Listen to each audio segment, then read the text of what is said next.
Don't go in there. Something terrible is about to happen. The little girl's voice wasn't just scared, it was terrified. I froze, my hand hovering over the cold iron gate of Oakwood Cemetery. I looked down, and for a second, my heart stopped beating. She wasn't looking at me. She was staring at the shadows deep behind the gravestones, shaking like a leaf in a storm. That afternoon, the wind smelled of damp earth and withered flowers. It was the same scent I remembered every year, every time I returned to the cemetery where my daughter Lily rests, or at least where I always believed she rested. 30 years have passed since that cursed afternoon when I lost her, and yet my heart refuses to accept that I will never see her smile again. I was walking slowly, leaning on my cane, with a bouquet of white daisies in my hand. The sun was hiding behind the clouds, and the air carried a mixture of silence and grief that only cemeteries know. I was thinking of her, of the ribbons I used to tie in her hair, of her laugh that was so much like mine when I was a child. But just when I arrived, right in front of the old iron fence, a child's voice stopped me. "Ma'am," someone whispered, barely audible. I turned my head. To the side of the gate, amidst the shadows of the cypress trees, there was a barefoot girl with a dirty face and eyes as big as frightened moons. Her dress was torn, and her voice was trembling. "Don't go in there, please," she said. "Something terrible is about to happen." For a moment, I thought she was one of those homeless kids asking for change, making up stories to gain sympathy. I smiled at her sweetly. "Don't worry, sweetie," I replied. "I'm just here to leave flowers for my daughter." She took a step back, shaking her head. "No, ma'am. Not today. Not today." I stood motionless. There was something in her gaze that wasn't simple fear. It was as if she knew something I didn't. "What's your name?" I asked. "Annie," she answered without hesitation. "And what are you doing here, Annie?" She lowered her gaze. "I'm waiting for my mom, but she never comes." The silence that followed squeezed my chest. The icy breeze brushed my face. You know that feeling when your gut tells you to stop, even when your brain says keep going? That was me right then. I don't know why, but something inside me told me I had to listen to her. So, instead of entering, I sat on the bench across from the gate and waited. But before we continue, I want to extend a very special invitation to you. Hit that subscribe button and leave a like. This helps me see that you support me and enjoy my stories. And comment down below which city you are watching us from. Now, let's continue. Half an hour later, just when the sun had completely hidden itself, I saw it. 3 men in dark coats crossed the cemetery gate. They weren't carrying flowers. They were carrying shovels. My heart began to beat wildly.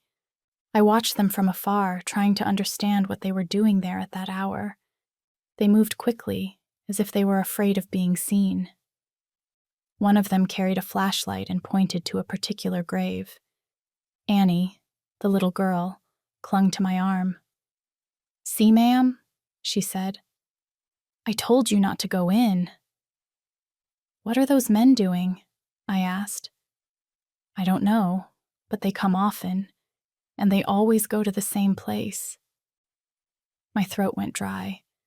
The men's flashlight illuminated an old tombstone, with letters worn by time. I leaned forward, trying to read from the distance. And then I saw it. The name engraved on the stone. Mary Miller. My own last name. A shiver ran down my spine. "That can't be," I murmured.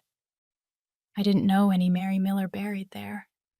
And yet, the men began to dig right over that grave, in the darkness, with a desperate haste.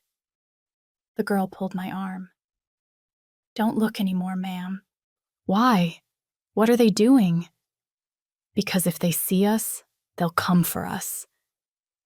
Her words froze my blood. The sound of metal hitting the earth mixed with the murmur of the wind and the creaking of branches. Suddenly, one of the men shouted something, and the others stopped. They had found something. I saw them lift a wooden box, small with care, as if it contained something fragile or dangerous. One of them opened it, and a faint glow from inside illuminated their faces. I don't know what it was, but none of them spoke again. They just closed it quickly and left with it. Annie, still by my side, started to cry. "Again," she whispered. "They always come and take her." "Who? Annie?" The girl looked at me with eyes full of tears. "The lady who is in that grave." "But," I stopped. "That grave has my last name." Annie nodded. "That's why I came looking for you." "Because you belong to that grave too." My body paralyzed. For a moment, I thought my heart would stop. The girl let go of my arm and ran towards the trees, losing herself in the fog. I was left alone in front of the closed cemetery, with the echo of her words stuck in my chest. "You belong to that grave too." I didn't sleep that night, and although I tried to convince myself that it had all been a coincidence, in the deepest part of my soul, I knew something had shifted. Something that had been buried for 30 years and no longer wanted to stay underground. That night, sleep didn't come. The sound of shovels hitting the earth kept repeating in my head like an endless echo. Every time I closed my eyes, I saw the faces of those men and the small box they had unearthed. But what tormented me the most was the girl's voice. "You belong to that grave too." The next morning, as soon as the sun rose, I decided to return to the cemetery. The air was colder, and a thick mist covered the gravel paths. The groundskeeper at the entrance, a man with a gray mustache and tired eyes, watched me with curiosity. "Ma'am, the cemetery doesn't open until 9. "I just want to ask a question," I replied. "About whom?" "About my daughter, Lily Miller." The man searched in an old notebook, turning the yellowed pages. He frowned. "Year of burial?" 1993. A few seconds of silence passed. "There is no Lily Miller here." "That can't be possible," I said, feeling the blood drain from my face. "I have come every year, for 30 years. That grave is in the 3rd row, next to the north wall." The man shook his head. "There is no record, ma'am. Maybe you have the wrong cemetery." "No!" I shouted. "I saw her lowered into the coffin myself. I was there." The man looked at me with pity, but his tone didn't change. "If you want, I can check the old archives, but many were lost in the fire of 2005. The world came crashing down on me. Not only had they removed the grave, they had erased my daughter from the records. I walked anyway towards the 3rd row, ignoring the guard. The place was a mess. The earth turned over. The flowers I had left the previous afternoon were gone. Only the damp hole remained where the tombstone should have been. And in the background, a new stone with another name carved on it. Mary Miller. My hands were shaking. I knelt down and ran my fingers over the letters. Still fresh, the chisel had been used recently. 30 years of visits, of prayers, of tears, and suddenly my daughter had been replaced by a stranger. I felt a presence behind me. I turned my head.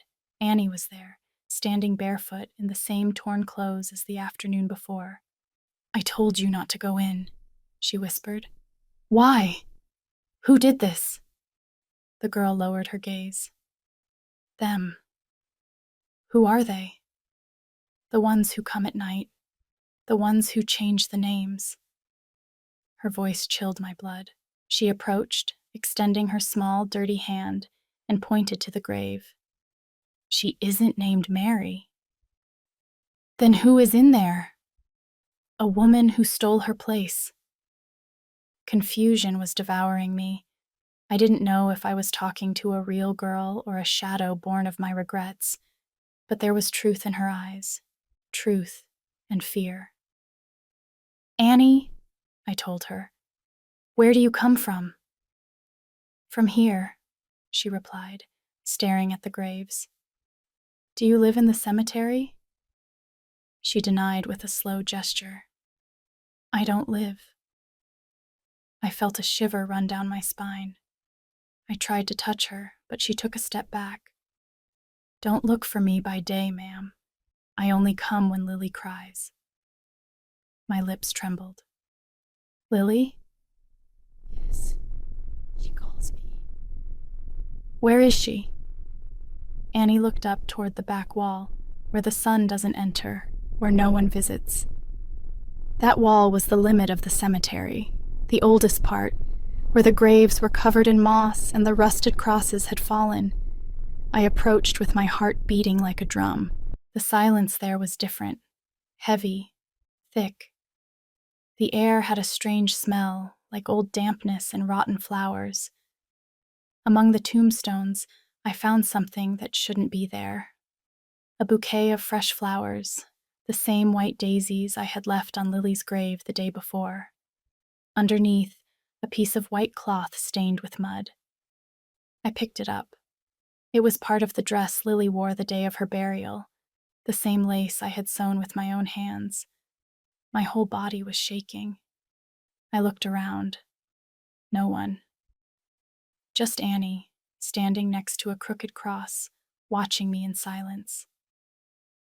"I told you not to come," she repeated. "What does this mean, Annie?" "That Lily isn't where you think." "Where is she then?" The girl turned around and disappeared into the fog, leaving her voice floating in the air. "Look for her where no one looks." I went back to the gate and looked for the groundskeeper, but he was gone. The booth was empty, and the cup of coffee on the table was still steaming. It was as if he had vanished. I felt the ground fail me. In the distance, the church bells marked 6 o'clock. The wind blew hard and the dry leaves swirled around me. On the ground, next to my feet, appeared something that wasn't there before. A small wooden cross with my name engraved. Sarah Miller. Date of birth, 1955. Date of death, blank. I fell to my knees, my heart racing. I didn't know whether to scream or cry. I took the cross with my hands and pressed it against my chest. And in that instant, I swore I would find the truth, even if it cost me my life, even if it cost me my sanity, because something or someone was trying to erase not only my daughter, but me as well. That afternoon, I swore never to return to the cemetery. But promises are weak when the heart burns with uncertainty. A mother's soul doesn't know how to surrender. And mine, after 30 years, had just woken up. All day long, I tried to convince myself that what happened was a product of my imagination. The girl, the men, the replaced grave, my name carved on a cross.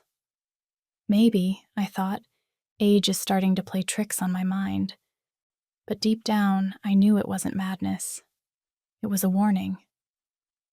When the sun went down, I took a flashlight, a shovel, and a candle. I covered myself with a dark coat and went out without telling anyone. The cemetery groundskeeper wasn't there. Since the day before, I hadn't seen him again. So I hopped the small side fence and went in. The silence was absolute. Only the crunch of my steps on the dry leaves could be heard. The tombstones shone weakly under the moon. I headed towards the grave where my daughter used to rest. The air there smelled different, thicker, as if the earth itself was breathing. I lit the candle and placed it over the hole where it now said Mary Miller. The wax began to melt slowly. I knelt down, ran my hand through the dirt, and felt something hard under my fingers. I dug carefully, pushing aside the damp earth with my fingernails. Then I saw it. A doll. An old doll, with a faded blue dress and broken glass eyes. It was Lily's doll, the same one she held the day she died, the same one I myself put inside her coffin. My heart stopped for an instant. How had it gotten there? My hands were shaking when I picked it up. The fabric was damp, but it smelled of lavender, just like the drawers where I kept my daughter's things. Suddenly, the wind blew hard and the candle flame went out. Everything went dark, and then I heard it. A whisper. My name. Sarah! I felt the icy air brush my neck. I turned the flashlight, illuminating around me, but there was no one, only the elongated shadows of the cypress trees. The whisper returned, clearer this time. Mom. My body paralyzed. I recognized that voice. It was Lily's. Lily? I murmured. Is that you? There was no answer, only the sound of the wind. But when I looked down, I noticed something else in the hole in the earth. A small silver locket, covered in mud. I wiped it with the sleeve of my coat, and it almost slipped from my hands when I saw what it contained. Inside, a photograph of me with Lily, taken on her 8th birthday. The same locket that disappeared with her in the accident. I couldn't hold back the tears. I fell to my knees, hugging the doll and the locket against my chest. The pain, held back for so many years, flowed like a river.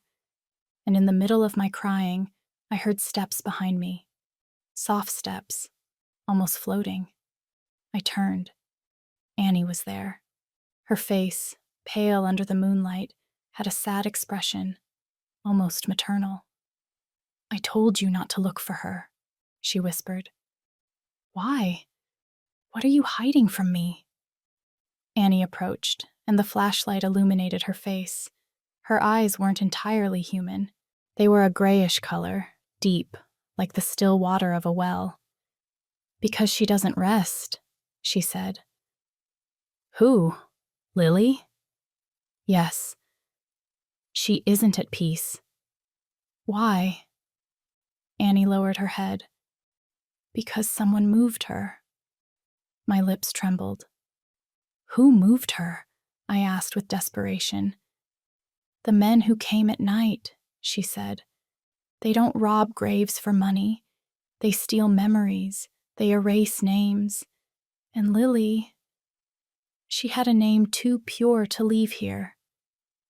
I didn't fully understand her words, but fear mixed with rage. I stood up. Tell me where she is. Annie pointed toward the back wall, the same one she had mentioned before. Where the sun doesn't enter, where no one visits. I took a few steps towards there, but she stopped me. Don't go alone. If you go in, you won't come out the same. I prefer that to keep living without knowing the truth. She looked at me, and a tear ran down her cheek. Then go before dawn breaks. I crossed between the tombstones until I reached the old wall. The ground was full of cracks and roots, as if time had forgotten it. There, between 2 moss-covered graves, I saw something half-buried. A wooden board, like a box lid. It had a cross embroidered with red thread engraved on it, the same cross Lily used to draw in her notebooks when she was a child, the same one I embroidered on her favorite dress. I knelt down, my heart pounding in my chest. I tried to lift the lid, but it was nailed shut. Someone had sealed it. I pushed with all my strength until the wood gave way with a crack. Inside there was no coffin, just a piece of folded paper, damp from time. I opened it carefully. It said in childish handwriting, Mom, don't look for me anymore. I am where you will also be someday. Don't be afraid. I dropped the paper. The air became colder. Annie was no longer there, and in her place, on the earth, was a freshly cut white flower. I ran out without looking back. The shadows seemed to move, following me. The sound of my footsteps mixed with the whisper of the wind, repeating my name over and over again. When I reached the exit, the first ray of dawn was filtering through the trees. Outside, life continued. Birds sang, cars passed, the city woke up, but I knew something had changed forever. Because under the earth, in the place where mothers go to mourn their daughters, there was something more than graves and memories. There was a secret that someone had tried to bury along with my little girl. And I, Sarah Miller, would not rest until I unearthed it all. I woke up with swollen eyes and numb hands. I hadn't slept a minute. On the table was Lily's doll, the locket, and the paper with her handwriting, the one that said, "Mom, don't look for me anymore. I am where you will also be someday." The words spun in my head. Who had written that? My daughter? Someone imitating her handwriting? I couldn't sit idly by. I had to follow the trail. I remembered the man who organized Lily's funeral 30 years ago, Mr. Henderson, owner of the Eternal Light Funeral Home. A reserved man, with a sad look and cold hands. I hadn't seen him since that day. And yet, I knew I had to start with him. The funeral home was still standing, on the same corner as always, though older, with faded signs and dust-covered windows. I pushed the door, and the sound of a little bell resonated in the air. A smell of wax, formaldehyde, and old flowers hit me. Behind the counter, a young man in a white coat looked up. "Can I help you, ma'am?" "I'm looking for Mr. Henderson." "The founder?" "He died a few years ago. I am his grandson, Justin." "Were you an acquaintance of his?" "Let's say we had unfinished business." I told him I was looking for information about a burial in 1993 of a girl named Lily Miller. The boy checked an old computer, but shook his head. "There are no digital records that old, but my grandfather kept physical files in the basement." "Can I see them?" I asked without hesitation. "Access isn't allowed, ma'am." "Please," I begged. "It's my daughter." The young man hesitated a moment, but the desperation in my voice convinced him.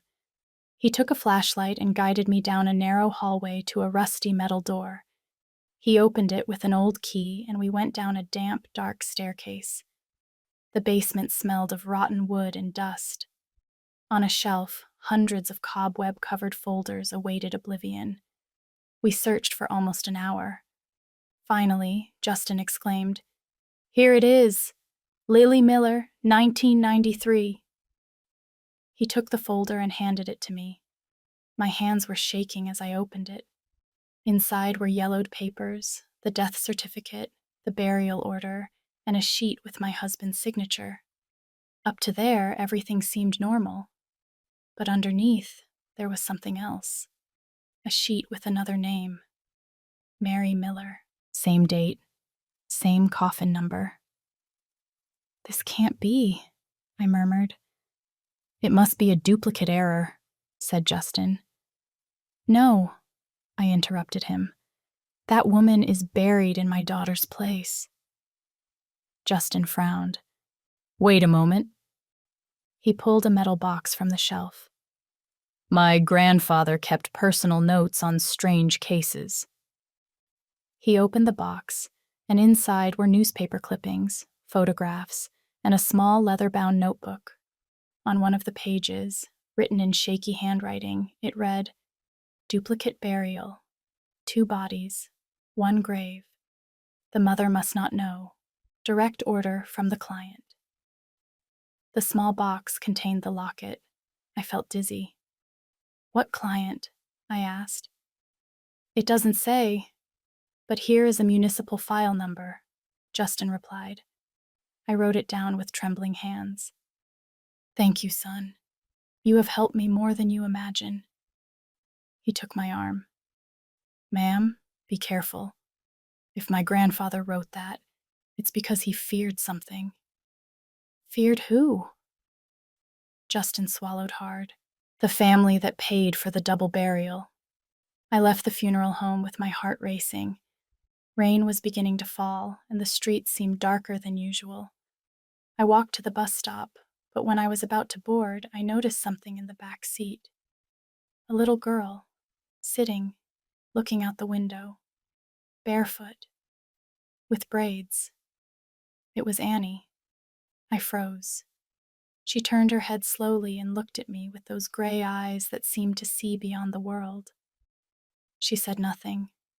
She only raised her hand and pointed toward the street. I followed the direction of her finger. There, in front of an old mansion, a symbol was painted on the door. A cross embroidered with red thread. The Crimson Cross. The same symbol I saw on the lid of the box where I found Lily's letter. When I looked back at the bus, Annie was gone. The seat was empty, damp from the rain, and on it lay a white daisy. Curiosity outweighed fear. I approached the mansion. It was huge, with sealed windows and a moss-covered roof. A rusty sign at the entrance said, "Confiscated property, Department of Health." I pushed the gate and entered. The air smelled of mold and dead memories. The floor creaked under my steps. I advanced down a hallway full of old pictures and dust. At the end, a door ajar let out a yellow light. I pushed gently. It was a kind of room with shelves full of jars, documents, and photographs. In the center, a desk covered in papers and a tape recorder turned on. I pressed the play button. A male voice sounded, weak and trembling. Miller Project. Second phase completed. The girl's body was transferred successfully. The mother must never know. The exchange was authorized by her own husband. I dropped the device. My breath cut short. The voice kept talking, but I couldn't listen anymore. Only one phrase remained engraved in my mind. The exchange was authorized by her own husband. I ran out of the house into the rain. My heart was beating wildly. My eyes were burning. My husband, the man with whom I shared half a life, had been behind everything. He had allowed my daughter to disappear, her body to be changed, her name to be erased. Why? In exchange for what? Upon returning home, I lit a candle in front of Lily's portrait and spoke to her in a low voice. "Daughter, if you can still hear me, I swear I will discover what they did to you, and when I do, no one, not even your father, will be able to hide from what is coming." I returned home soaked, my mind burning and my soul torn to shreds. I turned on all the lights in the living room, as if clarity could protect me from the darkness I had just discovered. The walls seemed to breathe, and the clock struck 3 a.m. with a metallic sound that pierced my chest. On the table, I spread out the papers, the locket, and the note. Everything pointed to an impossible truth. My husband had authorized the exchange of our daughter's body. But why? What kind of father would do something like that? While the wind beat against the windows, I heard the hallway door open slowly. It was him. Robert, my husband. His silhouette appeared among the shadows, aged but firm, as if neither the years nor the secrets weighed on him. "What are you doing awake at this hour?" he asked with a dry voice. "I could ask you the same," I replied without looking at him. "I heard you moving. I thought you had another nightmare." I took the locket and let it drop onto the table. The sound of metal rumbled in the room. "Does this look familiar?" Robert observed it, and for a second the mask of calm cracked. "Where did you find it?" "In our daughter's grave," I said, holding back tears. "In the one that is no longer her grave?" His face lost its color. "Sarah, you don't know what you're saying." "Yes, I do," I interrupted him. "I know someone changed her body. I know they erased her name. And I know you allowed it." Robert put a hand to his forehead, breathing deeply. "You don't understand." "Then make me understand," I shouted. 30 years, Robert. 30 years visiting an empty grave. Who was there, if it wasn't our daughter? What did you do with her? He kept silent. His tired eyes seemed to look past me, as if talking to ghosts. But before we continue, I want to give you a very special invitation. Hit that subscribe button and leave a like. This helps me see that you support me and enjoy my stories. And comment down below which city you are watching us from. Now, let's continue. Robert sat in front of me. His hands were shaking. "It was a mistake," he said finally, with a broken voice. "It all started the night of the accident. The car fell into the river, remember? When they pulled it out, they told us Lily didn't survive, but it wasn't true." The world stopped. "What are you saying?" "Lily was still alive," he continued, "barely breathing, but she had a pulse. They took her to a hospital in another city. And the doctors? The doctors spoke of an experimental program. They said they could save her, but the price would be high." "What price?" I whispered. "Her identity. She had to officially die to be part of the project. They swore to me she would have a new life, without memories, without a past. And I accepted."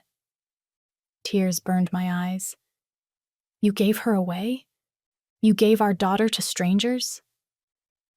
"I did it to save her," he said, but his voice sounded more like an excuse than the truth. "I was afraid of losing her. I couldn't stand seeing you destroyed." I slapped him with all my strength. The blow resonated sharply. "You didn't have the right. She was my daughter too. Yours, mine, both of ours," I whispered. "But they weren't ordinary people. That symbol, the Crimson Cross, belonged to an organization that works with bodies, with souls. I don't know how to explain it." "Explain it," I demanded. Robert lowered his gaze. "After the exchange, they made me sign documents. I promised never to speak. If I did..." "What? If you did, what?" "If I did, you would die." The silence that followed was unbearable. My tears were no longer of pain, but of fury. "And that's why you preferred to stay silent for 30 years?" I said bitterly. "You left me crying in front of an empty grave, while they laughed at me." Robert looked at me with desperation.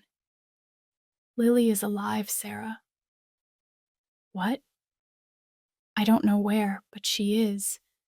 The man from the funeral home confirmed it to me before dying." "The girl I saw, Annie. What about her?" "She is part of the same experiment." I felt like I couldn't breathe. Annie's face, her voice, her gray eyes. It all made sense. She wasn't just any girl. She was the reflection of something Lily left behind. A shadow, an echo. "Robert, tell me the truth." Lily was separated in two. Her body went to one place, her soul to another. They believed they could cure death by dividing a person's essence. But something went wrong. I covered my mouth with my hands. "That's why Annie told me she doesn't live." "Yes, because a part of Lily is still trapped." Robert stood up and handed me a crumpled envelope. Inside was a blurry photo of a young woman with braids in a garden. Her face was Lily's, only younger, immortal. "They took it 5 years ago," he said, "in a place called Blackwood Manor, up north. If you go, you'll find her." "And you?" "I can't," he whispered. "They already marked me." Then I saw it. On his wrist, under his sleeve, he had the same symbol engraved, a crimson cross stitched into his skin. That night, while he slept on the armchair, I packed my things, the photo, the locket, and the note. I left a letter on the table. "I don't care if I have to cross hell itself. If Lily is still in this world, I will bring her back, and if not, I will make those who played with her soul pay for it." I left home before dawn, The sky was tinged with gray, and a thick mist covered the street. I walked without looking back, and while the wind blew, I swore in silence. "Lily, my daughter, wait for me. I'm coming." The trip north was long and silent. The landscape became more arid as the bus moved away from the city. The sky, gray like an old sheet, seemed to watch me with indifference. I had Lily's photo clenched between my hands. Her smile, so similar to the one before, gave me strength, but also fear. Fear that at the end of the road I would discover something worse than death. I spent 2 days traveling until I reached the town of Blackwood Valley. It was a place frozen in time. Low houses, dirt streets, and a silence that weighed more than the heat. In the only store in town, I asked for the manor, and the shopkeeper looked at me as if I had spoken a curse. "Blackwood Manor?" he repeated, lowering his voice. "That place has been abandoned for decades. No one goes there." "Why?" I asked. "Because they say those who go in don't come out the same." I didn't answer. I bought a flashlight, water, some bread, and followed the path he pointed out to me, flanked by dry poplars and walls covered in ivy. When the sun began to hide, I saw it. An immense construction, with peeling walls, broken windows, and a ruined tower that seemed to watch everything. Above the gate, still visible amidst the dust, a carved emblem, a cross embroidered with red thread. The Crimson Cross. I entered, pushing the gate, which creaked as if complaining. The air smelled of humidity and rusted iron. Inside, the walls were covered with old photographs, medical documents, yellowed newspaper clippings. In one of them, a headline froze my blood. "Project Eternal Life. Doctors claim to have halted cellular aging." I recognized a name among the signatories. Robert Miller, my husband. The traitor. Tears clouded my vision. I kept walking through the empty rooms. In each one there were rusted gurneys, syringes, tubes connected to silent machines, and on the floor, antique toys. Dolls, balls, notebooks. Children. There had been children there. On one of the walls, written in white chalk, a phrase repeated over and over again. "Don't leave us here, Mom." I advanced to the end of the hallway. A metal door with a hanging sign said Preservation Room. I pushed and entered. The air was colder. The hum of an old flickering lamp filled the silence. There was a row of glass capsules covered in dust. Inside one of them, a body. Small, with a white dress. I approached, trembling. The flashlight illuminated the face. It wasn't Lily, but it looked like her. So much so that I felt my soul detaching from my body. The hair, the features. It was as if they had copied her. A clone, a failed attempt to imitate her. Above the capsule was a metal plate. Subject a 02. Lily Miller. Experimental phase incomplete. I put my hands to my face and screamed. The echo resonated throughout the building. A sound of footsteps responded from the hallway. I turned off the flashlight and hid behind a table. The steps were getting closer.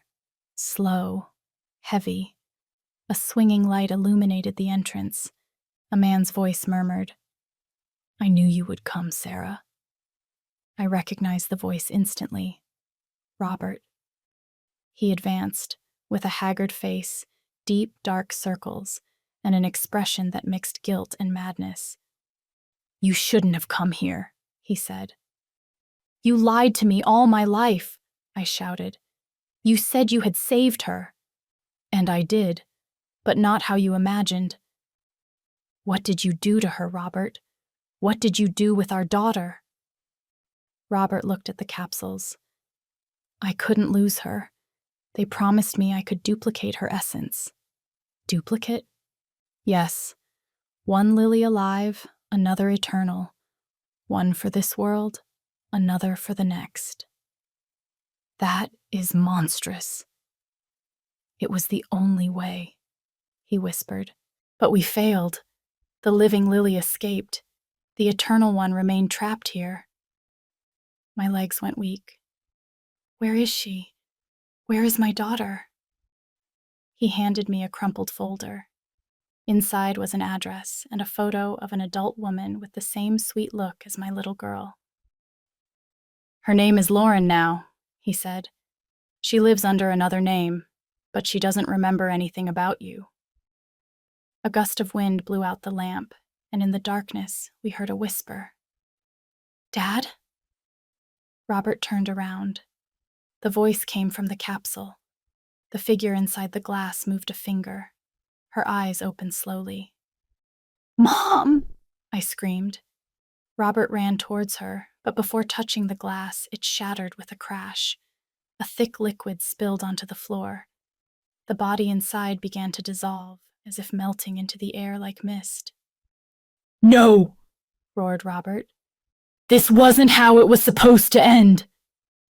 The figure extended a transparent hand towards me. Her voice was a sigh. Thanks for coming, Mom. It doesn't hurt anymore. And she vanished. Robert fell to his knees. I approached, trembling. The crimson cross he wore on his wrist began to burn him. He screamed while the symbol consumed itself, leaving a dark brand on his skin. We were punished, he exclaimed. We shouldn't have played with life. I dragged him out into the rain. The manor was burning behind us, as if the fire had waited 30 years to collect its debt. When we reached the road, Robert collapsed. His breathing was weak. Sarah, he murmured. Tell Lily I loved her, even though I lost her. His eyes went out. The crimson cross on his wrist faded completely. I was left alone, on my knees, with Lauren's photo in my hands. The fire illuminated the horizon, and I knew it wasn't over. Because if my daughter was still alive, even without memory, I would make her remember. That night, while walking under the storm, I heard Annie's voice again. You freed her, ma'am, she whispered. And you? I asked. The girl smiled sadly. I am what remained of her, but now I can rest. And she vanished into the rain. Dawn found me walking aimlessly, my body soaked and my heart shattered. The manor burned behind me. Its walls collapsed in silence, and with every crackle of the fire, I felt a part of me was burning too. The smell of wood and ash mixed with the rain, creating an unreal atmosphere, as if the world was coming undone along with my memories. In my trembling hands, I held the folder Robert had given me before dying.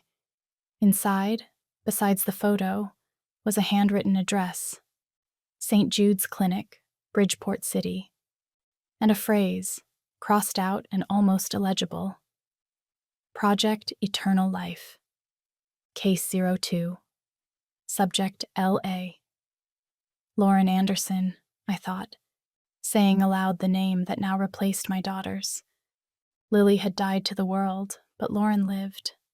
It was time to find her, even if I had to face all the ghosts of the past. The trip to Bridgeport was a torment. The bus moved slowly through flooded roads. Every drop of rain hitting the glass sounded like a heartbeat, reminding me I was still alive for a reason, to see my daughter's eyes one more time. I arrived at dusk.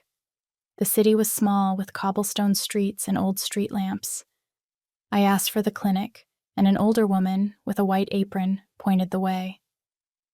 It's at the end of the hill, but it's not a clinic anymore, she told me, lowering her voice. What do you mean? Now it's a private research center. No one enters there. The distrust in her gaze confirmed I was on the right path. I waited for it to get completely dark and climbed the hill under the drizzle. The old clinic was a gray building, surrounded by fences and cameras. On the gate, a metal sign said, The Rebirth Foundation, Genetic Research and Cellular Memory. The letters looked too much like the ones I had seen in the documents at Blackwood Manor. I knew I was in the right place. I also knew they wouldn't let me in. so I waited. At midnight, a white van stopped in front of the gate. A guard got out to open it, and for an instant, the internal lights illuminated the passengers. And there, among them, I saw her. Lily, or rather, Lauren, had the same brown hair, the same tilt of the head when speaking. But her eyes were no longer the same. There was something cold, distant, as if the soul inhabiting them didn't recognize the world. She was dressed in a gray uniform and a bracelet with a code. I covered my face with my scarf so as not to be recognized and watched the van disappear behind the gate. My heart beat with a mixture of joy and terror. It was her. My daughter was alive and a prisoner. For 3 days, I watched the place from a nearby hill. I noted the schedules, the movements, the changes of the guard. It looked more like a lab than a clinic. Men in white coats entered and left, carrying metal boxes and equipment. At night, blue lights blinked on the upper floor. I slept little, ate barely bread and water, but my mind didn't stop. Every sunrise brought me closer to the moment of action. I had to get in. I had to see her up close, even if it was for the last time. On the 4th day, when the van went out again, I took my chance. I ran towards the back wall, covered in vines, and found a slit in the mesh. I scraped my hands, banged my knees, but I managed to get in. The silence inside was sepulchral. Only the constant hum of machines could be heard. I advanced through the dark corridors until I found a room illuminated by cold lights. In the center, a glass capsule similar to the ones at the manor. And inside, a woman was sleeping. It was Lauren. I pressed a hand against the glass. "Lily," I whispered. Her eyes opened slowly. For an instant, I thought she had recognized me, but her look was empty, confused. "Who are you?" she asked with a weak voice. "I am your mother, my love. It's me, Sarah." She frowned as if trying to remember. "I have no mother," she said finally. "Only doctors." My heart broke. "No, you have a mother. I brought you into the world. I saw you born." She looked away, as if those words hurt her. "They say my mother died." Then I understood. They had erased her memory. They had emptied her mind and filled her body with the version they wanted. They had turned her into an experiment, a divided soul, a reborn body without a past. The door burst open. A tall man with a white coat and an iron expression entered. "Who the hell are you?" he roared. I tried to run, but 2 guards grabbed me by the arms. "Let me go! She is my daughter!" The man stopped, frowning. "Your daughter?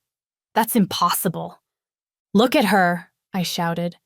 "She has my blood, my face, my life." The man observed me with disturbing calm. "Name," he ordered. "Sarah Miller." His face changed. He looked at me as if I had pronounced a curse.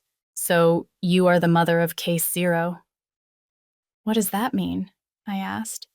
"It means your daughter was the first successful attempt of the Eternal Life Project.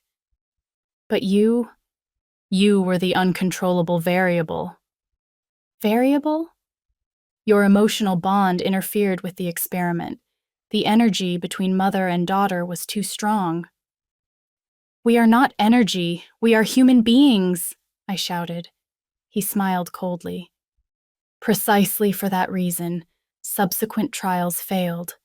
Love is a biological error." The sound of an alarm interrupted the conversation. The lights flickered. The guards let me go for a moment. I didn't think about it. I ran towards the capsule and hit the glass. "Lily, wake up! You are my daughter, Lily Miller, remember?" She trembled. Her eyes filled with tears. "Lily," she murmured. "Yes, my love. Yes, it's you. But they said that they lied to you." I interrupted. It was all a lie. The glass cracked. A white light began to sprout from inside. The man shouted orders. The guards stepped back. And in the middle of the chaos, Lauren, my daughter, broke the capsule with superhuman strength. The air filled with an electric hum. She sat up, gasping, trembling. Her eyes turned the same gray as Annie's. Her voice resonated soft but powerful. I am not Lily nor Lauren. I am both. Then, do you remember me? She nodded. I always remembered you, but I couldn't speak to you. The building began to shake. The machines turned on by themselves. The lights flickered like lightning. The man in the coat was shouting orders, but everything went out of control. Lily approached him and stared at him. You took my soul. I gave you life, he replied. No, you gave me a sentence. She extended a hand, and an invisible current threw him against the wall. The impact was brutal. The body fell lifeless. The guards fled in terror. I ran towards her. I hugged her tightly, fearing she would vanish again. Her body was cold, but real. Her breathing was weak. Daughter, let's go. Nothing ties you to this place anymore. She looked at me with sadness. I can't, Mom. Why? Because part of me is still here. If I leave, all this will repeat itself. The walls shook. A fire started to spread through the wings. Lily smiled weakly. Don't cry. I can feel peace now. No, don't say that. Let's go together. She caressed my face. Thanks for looking for me. Thanks for not giving up. A white glow enveloped the room. I felt a deep heat, a mixture of sadness and love that pierced my soul. When I opened my eyes, the building was in ruins. Lily had disappeared. Hours later, firefighters and police surrounded the place. They said it was all an electrical accident, but I knew the truth. Among the rubble, I found the locket.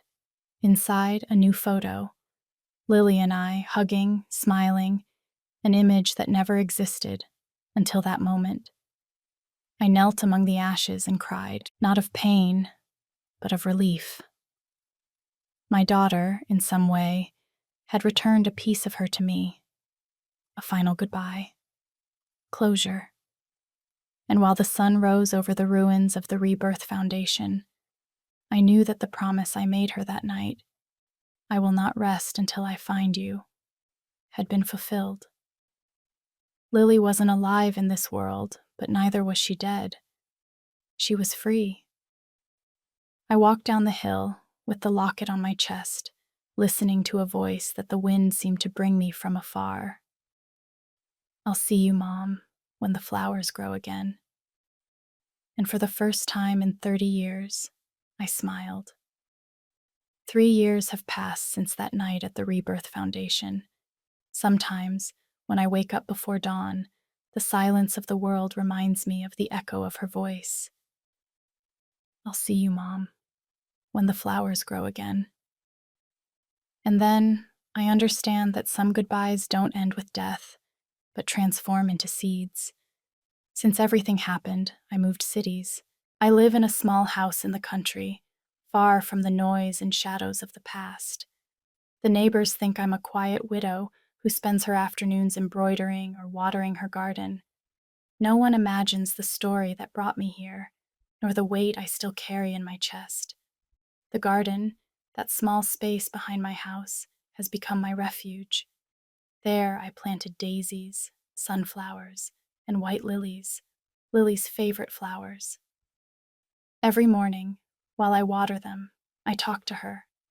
I tell her what I dreamed, what hurts me, and what still makes me smile. Sometimes, I swear the wind answers me. The first spring I spent here was the hardest. Every petal that was born reminded me of what I had lost. I couldn't help but think of Robert, of his madness disguised as love, of the betrayal that destroyed our family. And yet, in my nights of solitude, I found myself forgiving him. Yes, I forgave him.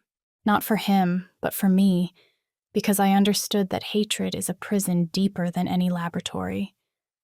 Robert didn't act out of malice, but out of fear.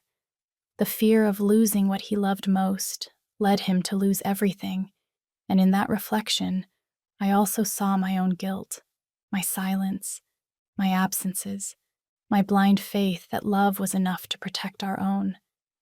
Love, I learned too late, doesn't always save, but it does redeem when it remains pure, even after tragedy. One autumn afternoon, while picking up dry leaves from the garden, I found something buried next to the roots of a rose bush. It was a small wooden box, old, covered in dirt. I opened it carefully, and inside was a folded note. The handwriting was unmistakable. Lily's. Mom, if you ever find this, it means you finally learned to look down where life begins again.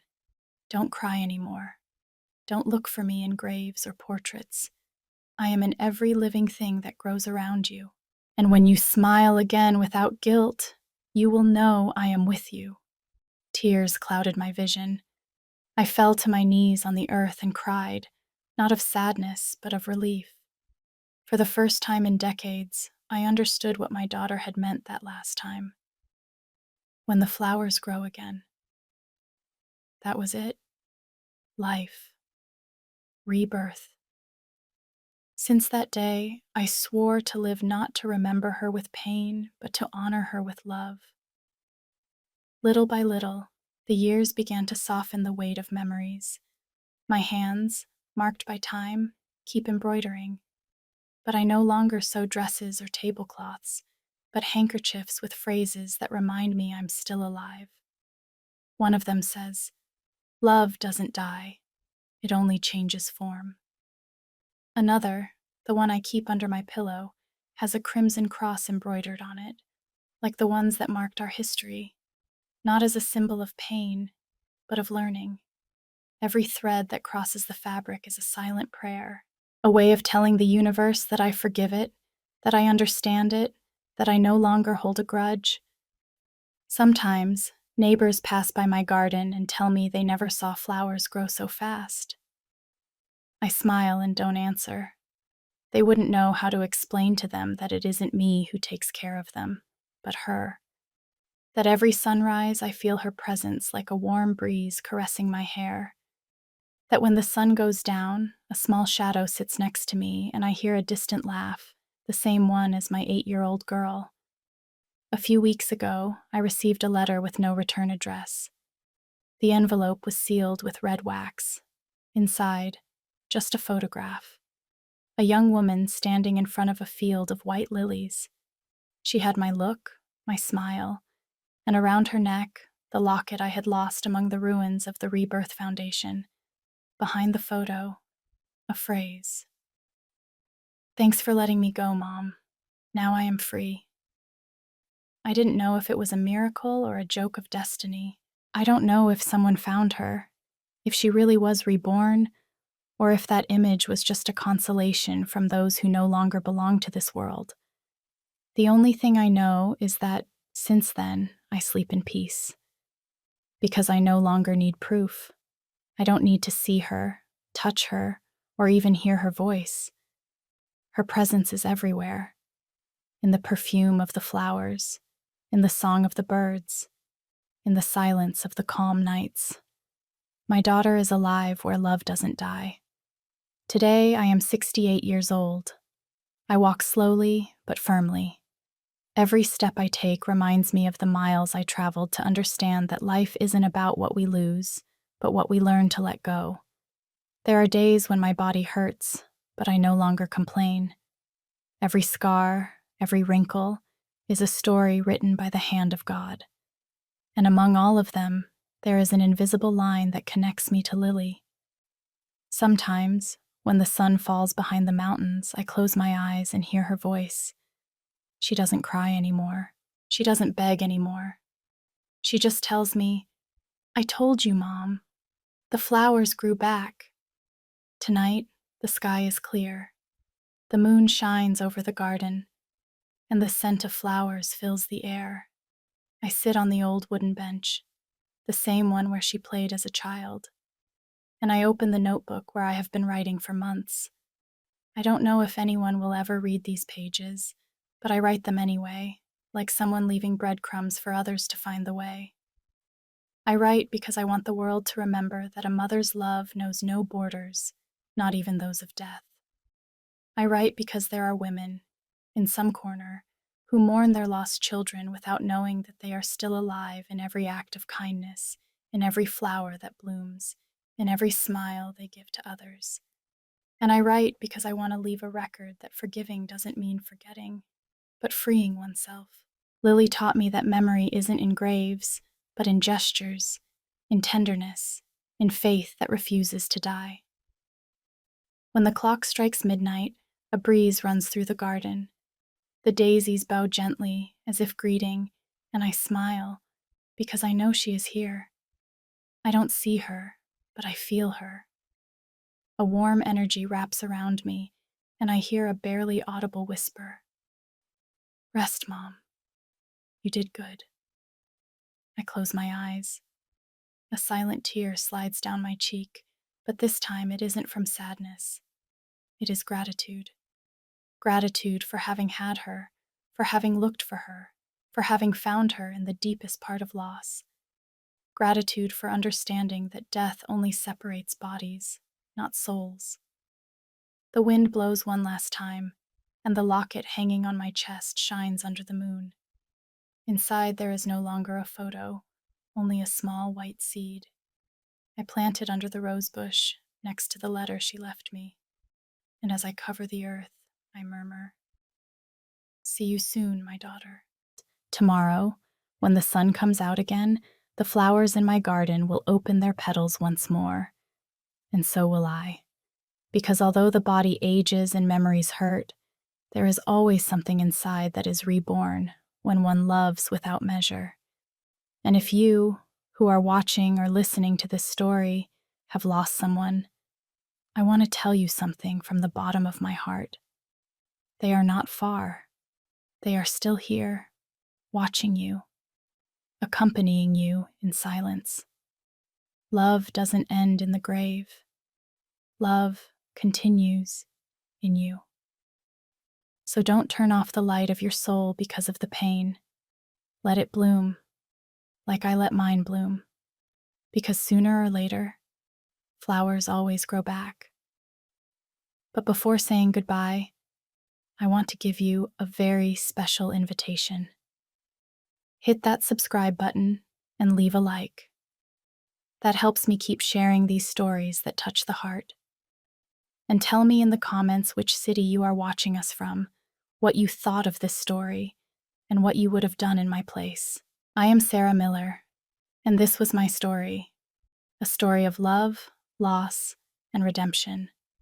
A story that taught me that life doesn't end with death, but when we stop loving. And while the camera slowly moves away from the moonlit garden, a single daisy blooms in the foreground, and a voice in the wind whispers softly, "Mom, you can rest now. The flowers have grown back."